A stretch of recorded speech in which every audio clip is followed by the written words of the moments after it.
c'est clair qu'aujourd'hui, vu de loin, on a l'air un petit peu à la traîne. C'est-à-dire que il se passe beaucoup de choses aux États-Unis, au niveau des GAFA, il se passe énormément de choses. On va dire le domaine du deep learning est drivé aujourd'hui par la Chine. C'est-à-dire que là où les choses se passent, c'est-à-dire que ces 20 dernières années, la Chine était vraiment à la traîne sur le logiciel. Et là, aujourd'hui, la Chine est leader sur le deep learning, au niveau scientifique. C'est-à-dire il s'est passé quelque chose. Voilà. Donc maintenant, en Europe, il se passe quand même des choses. Il y a plein de plans, et en particulier, il y a le plan mis en place par Villani qui a pour but de travailler là-dessus. Mais on a une recherche brillante. Et donc il se passe des choses quand même extrêmement bien au niveau recherche. Le problème après, c'est le passage à l'échelle, de savoir comment on crée éventuellement les sociétés qui soient derrière ça. Par contre, ce qui est quand même super intéressant, c'est qu'au niveau éthique, on est super en avance, et en particulier en France. Donc du coup il y a les choses sont pas forcément si décalées. Et sur le véhicule autonome, on n'est pas en retard. Donc ce qui est quand même aujourd'hui la question industrielle du moment. Même s'il se passe, voilà, il y a d'autres choses. Bon, je vais peut-être pas dire plus de choses sur le sujet. Ça permet de soulever la question aussi, comment mettre en concurrence avec Google, Facebook, Amazon.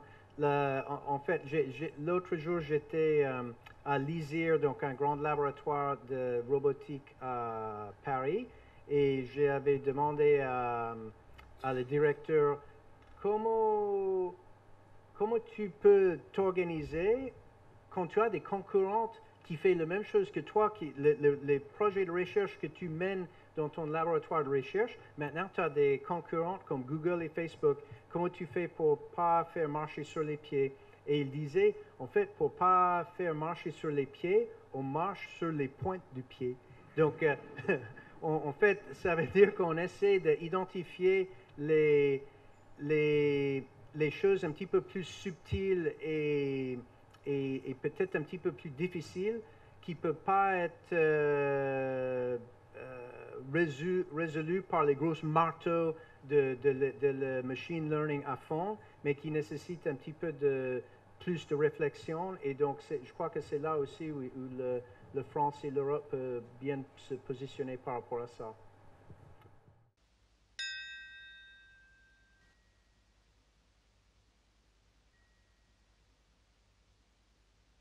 Certains pays sont bien, il me semble que le système de recherche militaire américain et même le Big Dog et tout ce qui est Boston Dynamics, c'est financé en partie pour créer des soldats robotiques.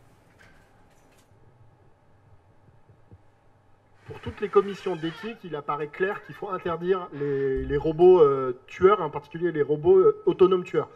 C'est-à-dire que il y a deux questions séparées. Il y a la question de faire des armes de plus en plus intelligentes, et il y a le fait de prendre la décision de tuer.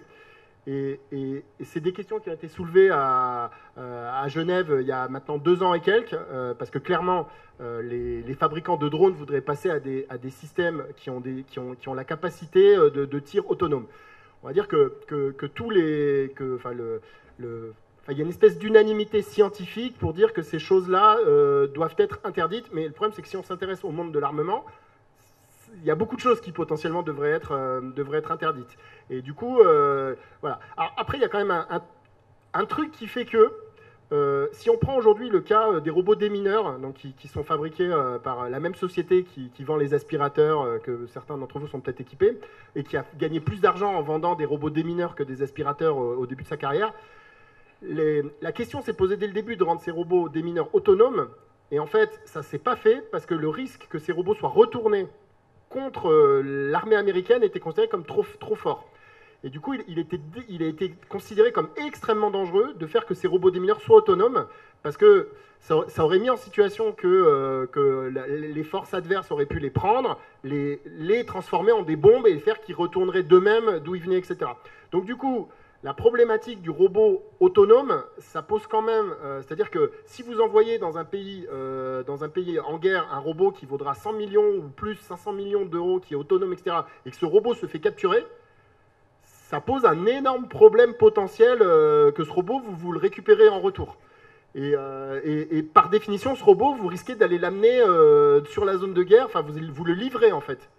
Donc, vu ce qui a été fait dans le passé sur les robots démineurs, ça posera quand même un certain nombre de problèmes. Et dans l'éthique, et clairement dans les documents de l'UNESCO en particulier, ils voient aussi un risque sur tout ce qui est police. C'est-à-dire que l'armée, c'est un point, mais ils considèrent que c'est encore plus dangereux d'armer la police avec des systèmes autonomes. Parce que ça nous mettrait en situation où on empêcherait toute forme de renversement démocratique, insurrectionnel et autres.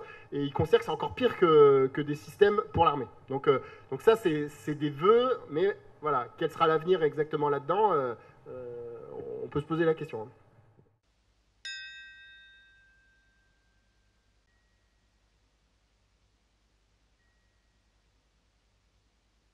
L'Arabie Saoudite, pour diverses raisons, qui étaient deux objectifs, qui étaient d'une part faire parler d'eux et associer, on va dire, un côté positif au sens technologique, qu'il se passe des choses et que ça se passe chez eux technologiquement, ont décidé de faire un certain nombre de choses avec la robotique, et en particulier la robotique intelligente. Et une autre raison était qu'ils voulaient trouver un peu une solution au maintien, enfin pas au maintien de l'ordre, mais on va dire à l'interaction police et public, ne parlant pas la langue locale, donc ils avaient aussi un problème de traducteurs officiels, donc ils avaient cette problématique de mettre des agents multilangues dans leur... Donc ils ont fait... il y a trois choses où ils ont fait parler d'eux dans le domaine. D'une part, donc, ils ont donc le robot Sophia qui est passé dans les vidéos derrière, ils ont naturalisé un robot Sophia comme étant un habitant du pays, etc. Donc c'était une grande première, etc. Mais il faut bien voir que c'est juste un effet de paille, enfin ça ne veut pas dire grand-chose, hein. Je vous rappelle le cas de la Coupe du Monde de handball avec une équipe complète qui est naturalisée pour 6 mois, enfin qui a la nationalité pour 6 mois dans un pays proche. Voilà. Donc en soi, cet événement-là, on va dire qu'ils ne l'ont pas géré au niveau légal. C'est-à-dire qu'ils ne se sont pas posé les questions de qu'est-ce que ça changeait dans leurs droits, etc. Enfin,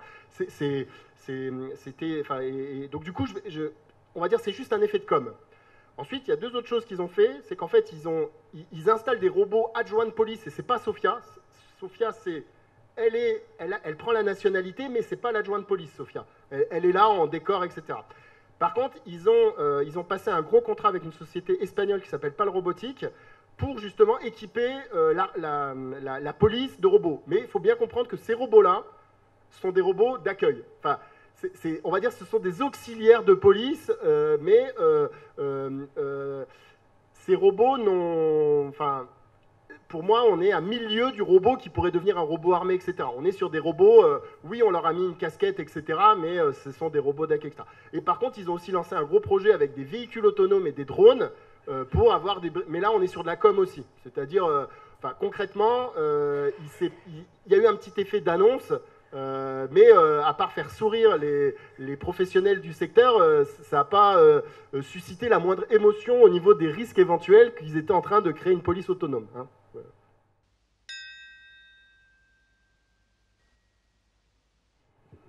Ben, normalement, jusqu'à maintenant, il y a toujours avec ces robots le fameux bouton rouge. Donc le bouton rouge qui permet d'éteindre le robot. Et même, oui, quelqu'un a noté que... Voilà. Ah, ouais. Et donc, en fait, je crois que c'est toujours comme ça dans la réglementation que tous ces robots, on doit pouvoir facilement les éteindre. Et ça, c'est issu des robots industriels qui a toujours cette notion qu'en cas d'incident, on peut les éteindre.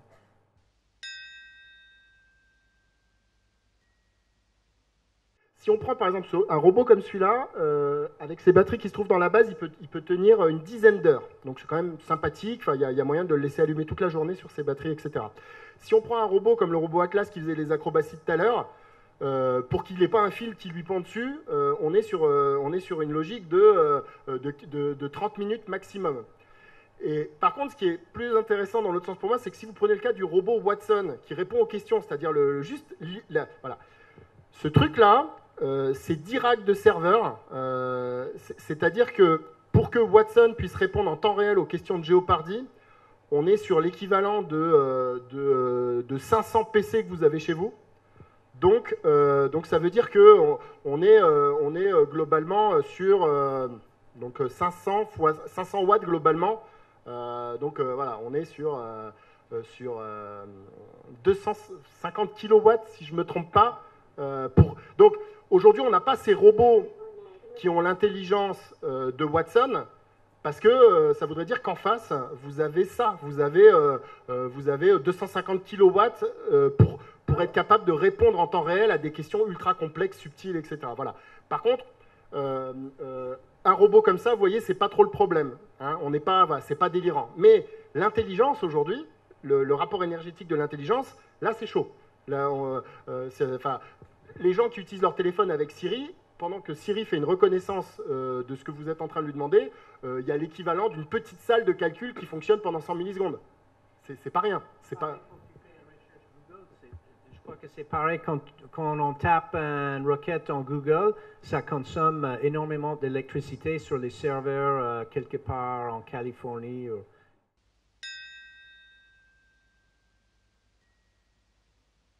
Le robot humanoïde, les robots humanoïdes de recherche, typiquement, sont très chers. Donc, le nôtre, le iCub, issu d'un projet européen en Italie, ça vaut environ 250 000 euros, mais ce n'est pas un objet destiné pour un marché, c'est un robot prototype.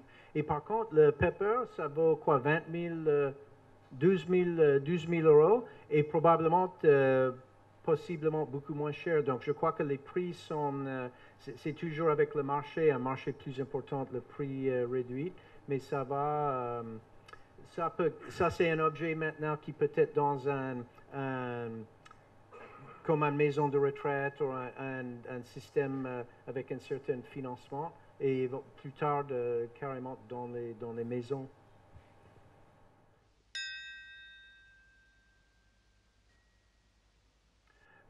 Déjà, je peux parler d'expérience personnelle. Le iCub, il a une tendance de casser des câbles qui contrôlent, en fait, pour le système mécatronique de base de la iCub, c'est qu'il y a des moteurs un petit peu centralisés qui tirent les câbles, qui fait bouger les joints. Donc, ces câbles sont comme les fusibles mécaniques qui fait que s'il y a un dysfonctionnement, c'est pas le moteur qui casse, c'est le câble qui casse. Et donc, on a cassé pas mal de câbles avec la iCub. Et c'est vrai que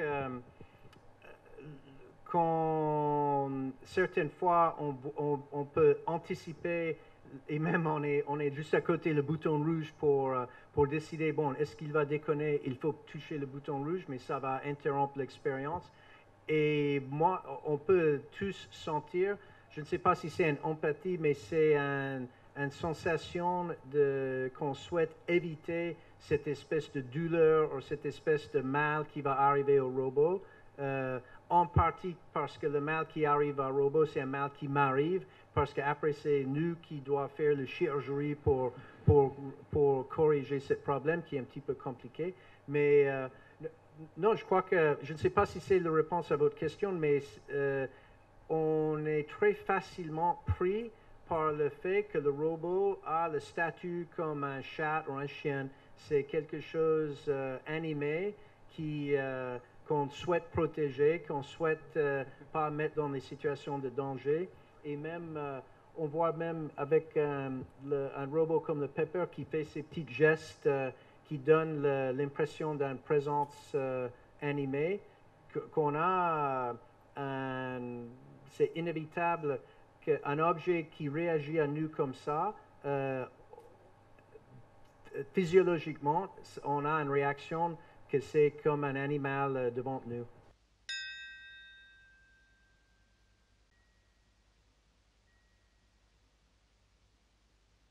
C'est clairement les questions d'éthique qui sont débattues et ensuite des problèmes légaux derrière de ce qu'on doit faire, etc. Et ces questions-là sont celles qui servent de cas de réflexion sur les problèmes éthiques, parce que c'est les plus simples en fait. Le cas du véhicule autonome, c'est les cas les plus simples. Et en fait, il y a un problème de droit, de savoir ce qu'on est en droit de faire, etc. Pour l'instant, la règle de base est qu'il semble difficilement acceptable qu'un véhicule puisse ne pas choisir, enfin de mettre en danger ses propres occupants. Donc aujourd'hui, la tendance serait plutôt que le véhicule doit tout faire pour éviter la personne, mais la question même de mettre en danger ses occupants n'est pas envisageable. Maintenant, il y a plein de questions qui se posent, et c'est des cas de réflexion éthique, et c'est des expériences de pensée éthique, en finale, de dire que qu'est-ce qui se passe si on donne le choix au conducteur de choisir parmi un certain niveau de risque dans ce type de situation. On pourrait se dire qu'on va laisser. Et se pose le problème du jugement qu'on aurait, c'est-à-dire que si vous êtes dans un véhicule et que vous n'avez pas mis le mode dans lequel vous choisissez que si c'est un enfant qui traverse, vous allez faire tout pour éviter l'accident, quitte à vous mettre en danger. Par contre, si ce n'est pas un enfant, c'est peut-être moins grave. Ça, c'est clairement des questions éthiques. Et comment vous allez être jugé si, suite à l'accident, on publie l'information de savoir dans quel mode vous aviez mis le véhicule au moment où vous l'avez démarré, etc. Et l'autre truc qui est super intéressant sur l'éthique sur cette question-là, c'est que si vous faites un sondage, c'est-à-dire qu'on pourrait se dire, bon, on va faire un sondage auprès des gens et on va essayer d'avoir une réponse, et une fois qu'on a une réponse, on légifère vis-à-vis de la réponse. Le problème, c'est que les réponses à ce type de questions ne sont pas universelles. C'est-à-dire que si vous allez dans un pays d'Asie ou si vous allez dans un pays d'Europe, la réponse n'est pas la même. Donc je reprends le cas de l'enfant. Le cas qui est pris en exemple, c'est le véhicule a le choix entre tuer un enfant ou tuer une personne âgée. Et il faut choisir entre les deux. Et en Europe, les gens choisiront de manière évidente qu'il faut tuer la personne âgée. En Asie, les gens choisiront de manière évidente qu'il faut tuer l'enfant. Et les deux ne comprendront pas le choix de l'autre. Et pourtant, c'est le choix statistique et ultra, on va dire, lié à la culture qui va être fait, qui sera indiscutable pour les gens en question. Voilà. Donc là, on est dans des questions éthiques qui posent un certain nombre de problèmes vis-à-vis desquels il faut fixer une règle et ensuite, cette règle dans le véhicule autonome sera appliquée. L'intérêt, c'est que cette règle peut être légiférée à un moment donné. Mais voilà, c'est des questions d'éthique qui posent un énorme problème, et c'est les problèmes d'aujourd'hui de définir ça, et c'est typiquement ces questions-là qui ont mis en place l'émergence de ces comités d'éthique, parce que c'est à ces questions-là qu'il faut répondre aujourd'hui. Ce problème du choix, s'il existe, dans un véhicule autonome.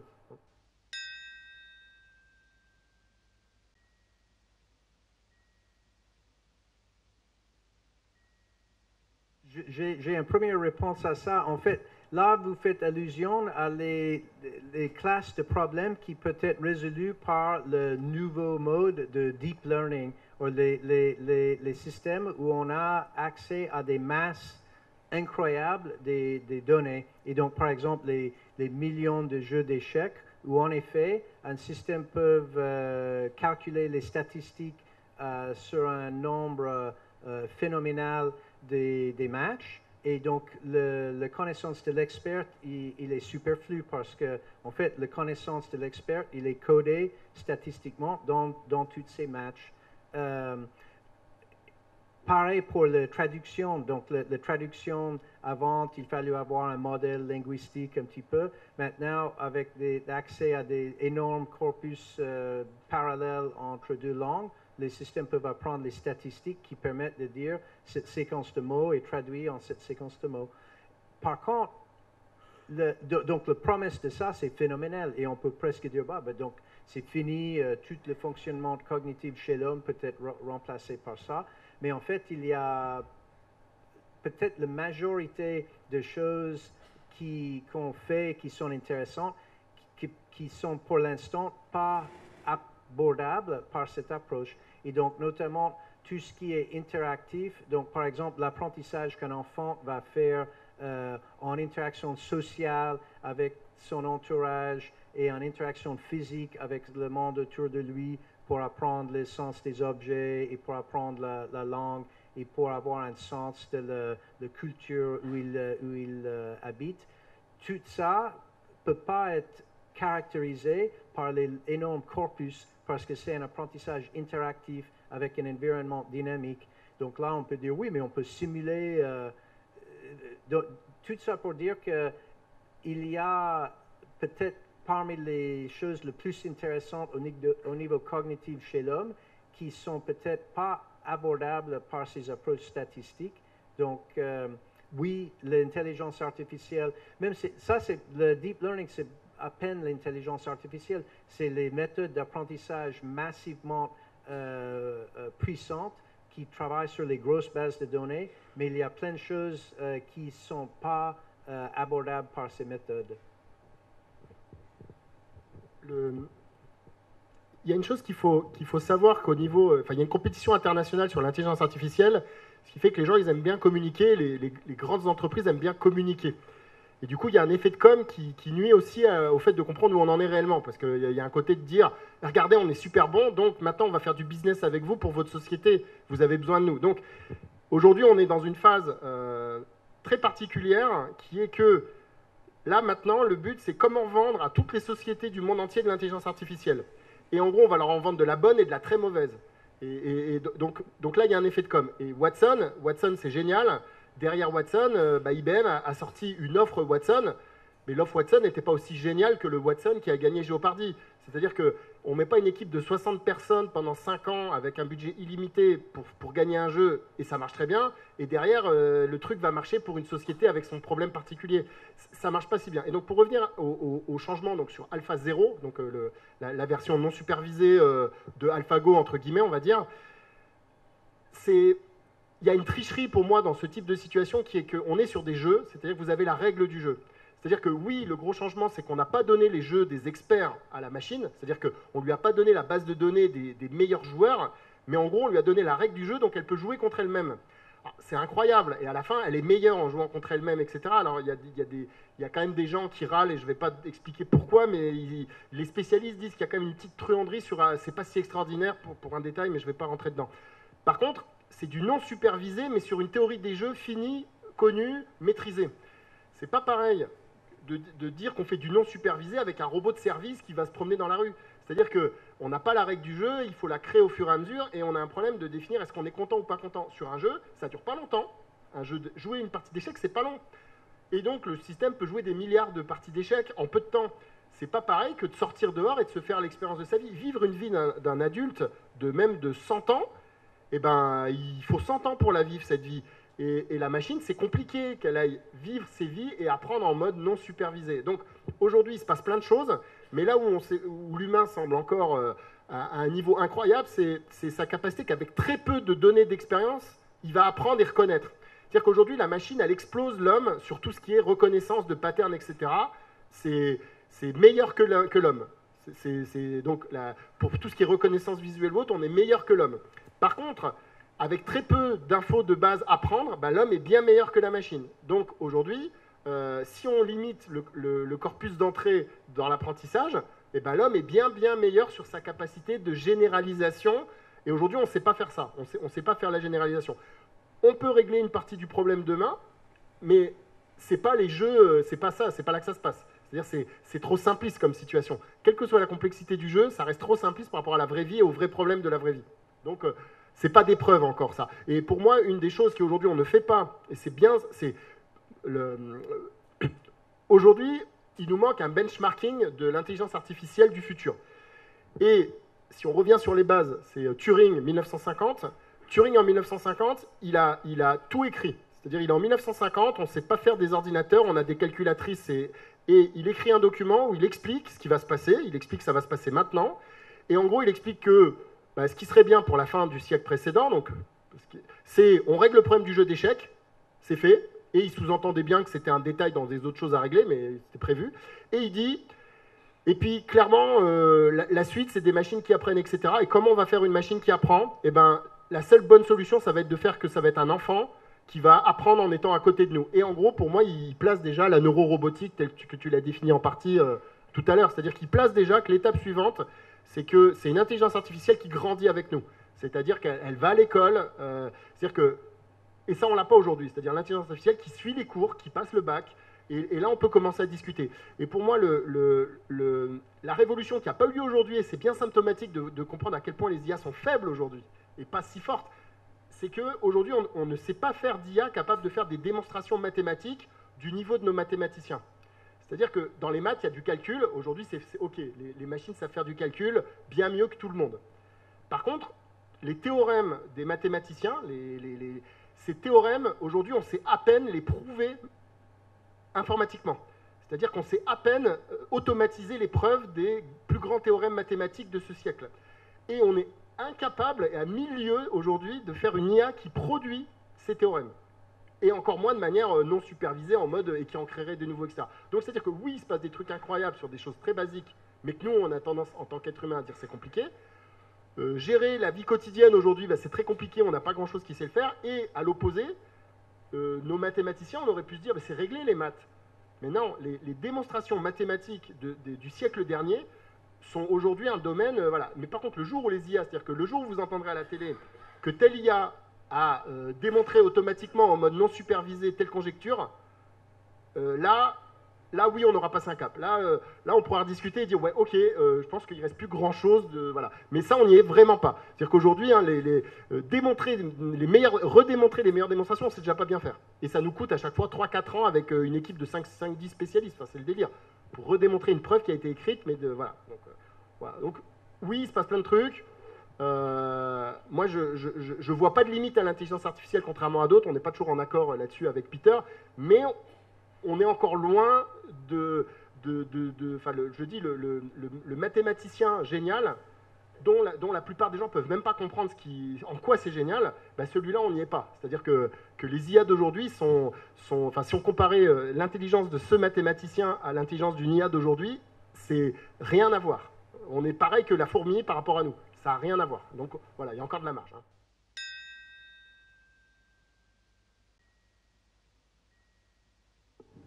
Oui, il y a des activités de développement par exemple par la télérobotique, donc les robots qui permettent comme un Skype robotisé, facile à utiliser, un robot qui permet à la personne d'être présente avec les membres de son entourage, mais qui sont à distance, facile à utiliser. Donc, en fait, une des choses qui est difficile pour les personnes âgées isolées, c'est le côté isolation sociale.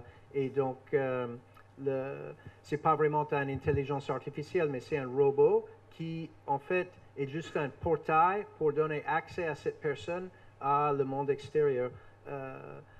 Oui, donc, ça, c'est une solution relativement facile à mettre en place techniquement, qui est utile. Et donc, certaines fois, il ne faut pas chercher l'intelligence artificielle à fond.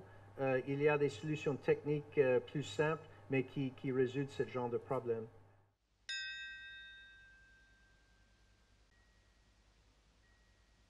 Non, mais ça, c'est une question sociologique et qui parle de la responsabilité humaine qu'on a de faire des choix.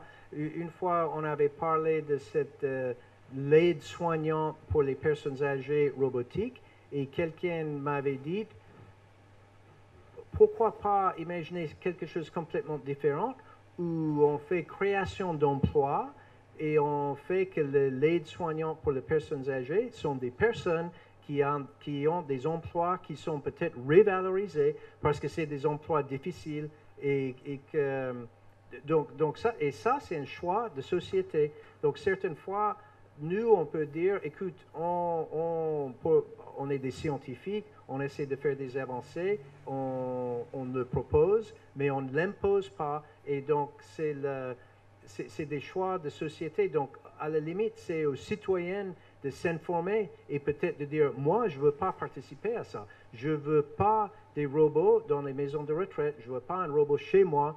Je vais me débrouiller autrement. C'est un choix. C'est comme le choix de l'envahissement des messageries sur les téléphones portables. On a le choix d'arrêter le téléphone. On a le choix de mettre le téléphone dans un tiroir. On a le choix de ne pas lire son courrier électronique le week-end. Il faut assumer et faire ses choix. Et par contre, il me semble que, par exemple, quelqu'un qui a eu un accident vasculaire et qui souhaite avoir une rééducation en orthophonie de 40 heures par semaine parce qu'il veut à fond améliorer son problème, au niveau de la sécu et la disponibilité des orthophonistes, c'est impossible.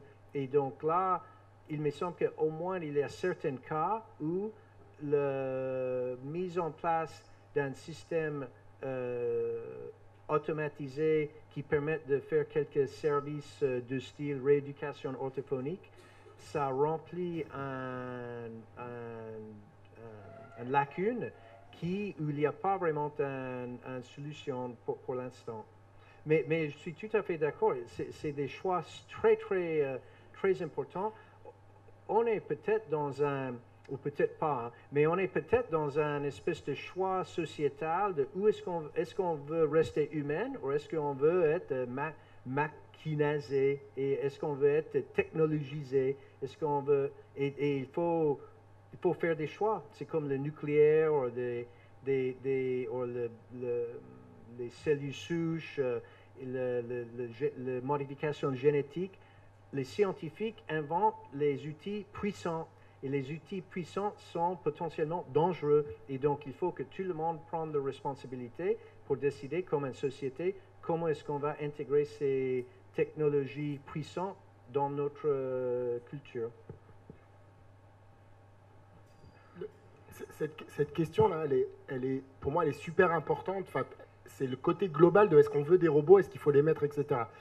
Et le but des comités d'éthique, c'est de se poser ces questions-là. Mais pour moi, il y a autre chose derrière qui est que ces robots et les questions qu'on se pose aujourd'hui, de manière globale, on se pose des questions qu'on ne se pose pas sur l'homme. C'est-à-dire qu'en fait, pour moi, on est en train d'officialiser, à cause des robots et des IA, des questions qu'aujourd'hui on ne se posait pas. Et donc, de quoi on parle? C'est quoi les trucs de l'éthique? Donc, dans l'éthique, les questions sont, vous avez droit à un contact social, vous avez droit de voir des gens, etc. Dans l'éthique, il se pose la question de dire que si jamais vous avez une interface robotisée tellement géniale chez vous, peut-être que demain, vous n'allez plus vouloir voir de gens. Parce que si je vous mets un robot chez vous qui discute, qui vous connaît bien, qui est sympathique, et je ne parle pas des aspects de robots sexuels qui sont en plein développement, se pose la question de pourquoi je voudrais aller ailleurs que ce robot. D'accord? Parce que là, on est sur le cas du soignant, etc. Donc, il y a encore la problématique de l'emploi qui se pose, c'est-à-dire le risque de la perte d'emploi, du non-emploi. Mais j'enlève ce côté de l'emploi qui est à part et je me concentre sur le social, le lien social, etc. Et en fait, on se pose plein de questions sur le robot, mais en fait, le vrai problème, c'est que ces questions-là, on ne se les pose pas sur l'homme. C'est-à-dire que le droit à la bienveillance n'existe pas. C'est-à-dire que le problème du robot, c'est un problème philosophique ultra ancien du paradis artificiel. C'est un problème qui date de centaines d'années, le problème du paradis artificiel. C'est-à-dire, vous avez le choix de vivre une vie parfaite, mais c'est une fausse vie. Vous prenez ou vous ne prenez pas. Hein, c'est un problème de philosophie de base, de réflexion.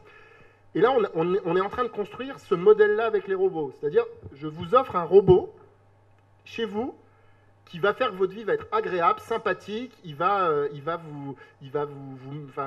allez vivre quelque chose de génial, vous allez avoir le compagnon de rêve qui va vous donner une vie sympa.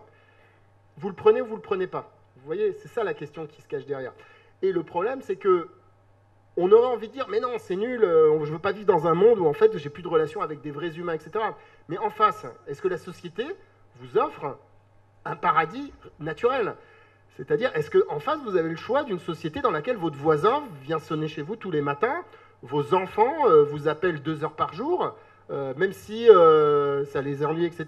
Et qu'est-ce que ça veut dire? Et du coup, pour moi, le vrai problème sur toutes ces réflexions-là, c'est que oui, on commence à se poser ces questions, et c'est ce que font les comités d'éthique, et elles les posent, mais le vrai truc que ça pose en face, c'est le défi sociétal de dire, ouais, mais on a quoi en face? Parce qu'à titre individuel, vous avez ce robot, vous pouvez le prendre, il vous coûte quasiment rien.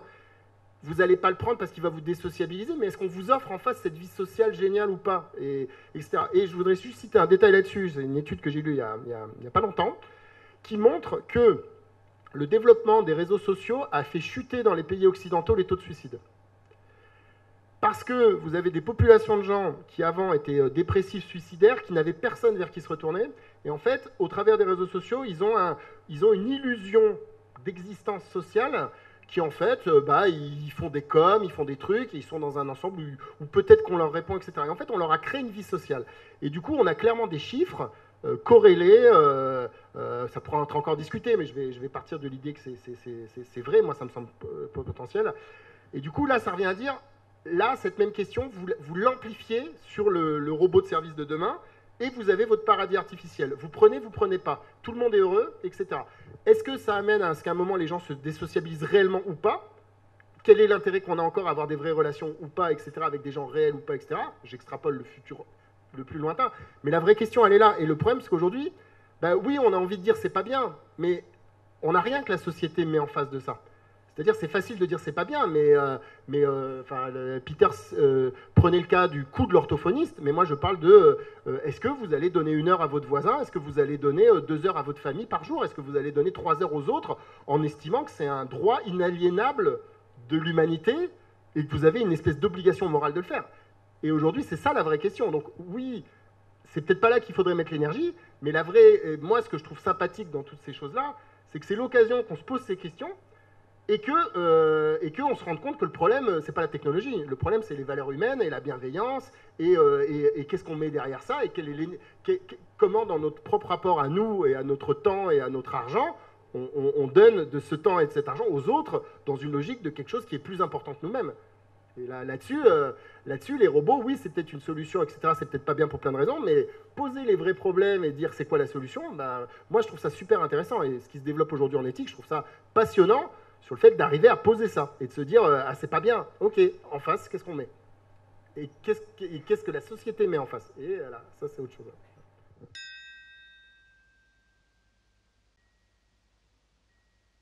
Oui, il y a plein de choses. Il y a plein de choses qu'on ne sait pas par rapport à l'intelligence naturelle et même peut-être plus haut que l'intelligence, il y a toujours ce mystère de la conscience et comment ça se fait qu'on a cette sensation d'être conscient et quand je vois cette scène devant moi, qu'est-ce que c'est cette sensation phénoménologique d'être présente ici. Et ça, tout à fait vrai. Et même ça pose des grandes questions. Est-ce qu'un jour, un robot peut être conscient comme nous sommes conscients? Et la seule chose que je peux dire pertinente peut-être, c'est qu'on continue d'investiguer ça. Donc il y a des neuroscientifiques, les psychologues, les scientifiques qui essaient toujours de comprendre quels sont les mécanismes cognitifs qui nous rendent humaines.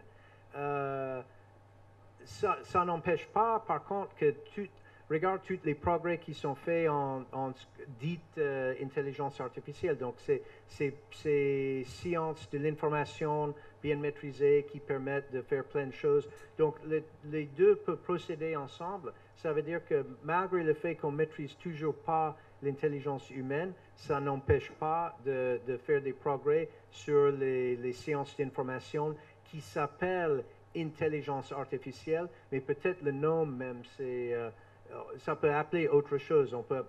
Tout ce qui est intelligence artificielle, on peut appeler ça plutôt science de l'information.